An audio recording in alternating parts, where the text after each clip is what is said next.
Hi, my name is Darienne Rose. I'm a singer-songwriter from Philadelphia. I'm a spiritual blogger, and I'm also the event coordinator and spokesperson for Hope Shines for To Write Love on Our Arms 2012 Benefit Festival.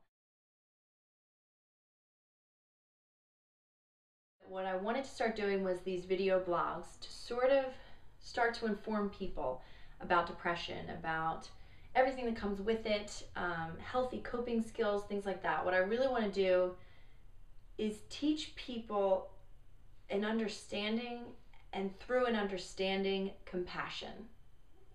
A lot of people just don't get depression. It's easy to not quite understand why people cut themselves, why do people have addictions. People just don't get it, and I know it gets really, really frustrating for loved ones that just don't get it, and they can't help those people because they don't understand it. So today I'm just going to touch on the subject really briefly, and then as time goes on, I'll produce more videos for you guys and have more information. I'll go deeper into those subjects.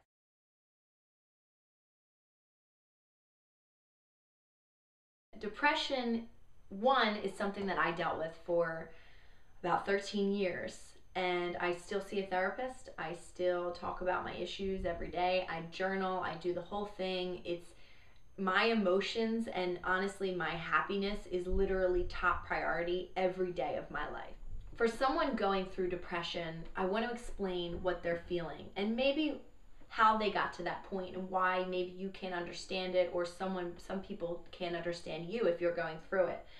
Depression, someone going through depression, what they're feeling is just an immense and intense amount of pain that they don't know what to do with.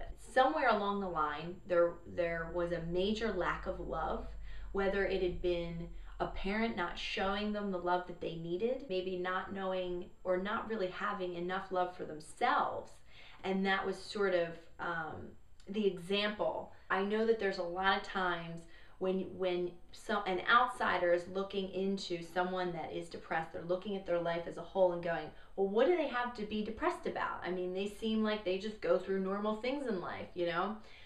But there was some sort of lack of love along the way in their life that they experienced, and this is how they're sort of dealing with it. This is how their body and their mind has sort of translated that. And within depression, there is a whole slew of things that can come along with depression and untreated depression. This is where it starts to get really dangerous for people. Anxiety, addiction, the self-injury, eating disorders, sleeping disorders, abuse, sexual, physical, and emotional, and suicide. We're putting ourselves in situations that are really toxic because inside of us is toxic. So we're just producing toxicity all around us and just attracting it left and right.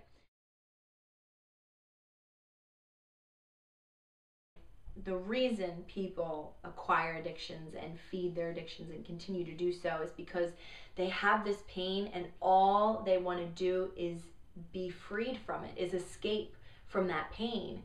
And I can also say that, you know, a lot of times for myself, and I've heard a lot of people say this, is, you know, when you're sober, you're depressed. You're this person that you don't want to be. Nobody wants to be depressed. With the addiction, a lot of times, most times, you get to be the person that you want to be.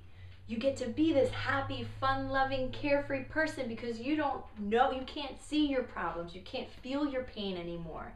And that drug or that alcohol has numbed that pain, and now you don't have to think, you're not stuck in your head anymore. It gets to the point where you need that drug or you need that substance to be that person that you want to be, to escape from that pain. So that's why addicts do what they do. And then your body becomes physically addicted. I was a cutter as well. That becomes an addiction in and of itself. For me personally, it was not necessarily an escape from the pain, but it was a release of the pain. I remember, and not to get too graphic for you, but this subject is a graphic subject, and I think that that's why it's been in the darkness for so long, and I need to be somebody that's not afraid to talk about this, so that, you know, hopefully I can free anyone else of that fear as well. I remember just lashing out, just anger and pain. I would just lash out, and it wasn't until I felt the blood and saw the blood release from my arm that it literally felt like the pain was releasing from my body. It's almost as this sort of name badge. You know, this is who I am. And for me, this was me expressing my pain on the outside.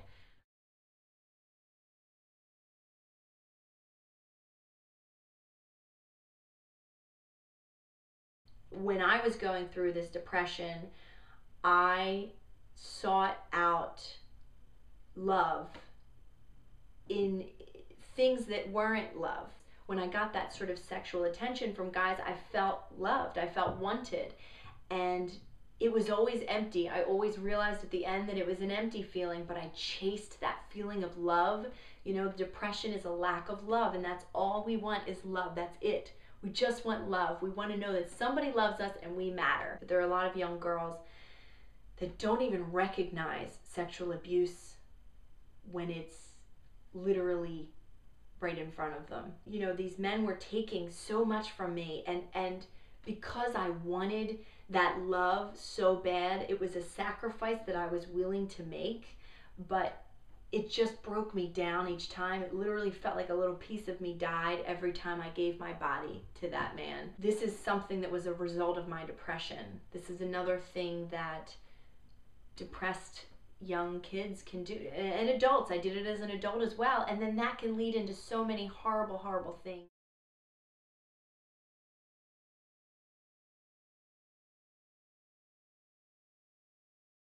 There were a lot of times when I cut, and you know, when you cut, you don't always, you know, I didn't have intentions of dying. I knew that just cutting my wrist could have made me, I could have died if I went a little too far with it, but those weren't my intentions. A lot of times there were moments where I did want to die, and I did have intentions of committing suicide. You know, and I took other methods, and that's just a pain in and of itself. Just knowing that you did that, and it's just everything just snowballs. What happens is when you're going through depression, you have a very low energy. Your body has a very low energy, and because you don't love yourself, you're not going to, you know, eat right, and you know, maybe you think you need to stay thin or whatever the case may be, or you're eating for comfort, you're eating even more for comfort, just to sort of mask even more pain. You know, what happens is with this low energy in your body cannot function properly. It just can't.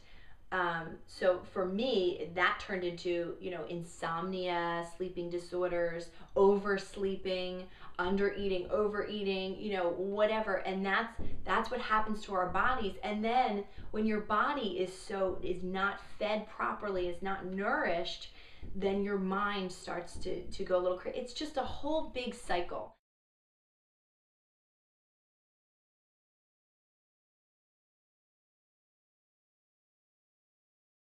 If any of the things that I've mentioned, if you have someone in your life that maybe you've seen signs of the things that I've mentioned, there are links to many ways to get help. But I will leave you with this. Now I am in a place where I'm very happy. I am in a place where I do love myself. And I'm in a place where I can stand here in front of you all and share my gift and share the struggle that I went through and share the fact that now I stand tall and I love myself and I have a reason to live. And if, you know, depression is treated, it is probable that you can get to a place where I am today if you're going through this or a loved one is going through this. So I hope that this maybe helped you to understand this disorder a little bit more. And I'm, like I said, looking forward to going deeper into all of these issues and instilling more hope and promoting more compassion with all of you. Thank you so much for watching this very first video blog for the Hope Shines 2012. Please go onto the blog. Please visit if you're just watching this on YouTube. Share this with everybody you know on Facebook. you know, we're trying to raise money to make this benefit happen, and I appreciate everything that you guys do. And I guess that's it. So again, this is Darienne Rose, and thank you so much for watching.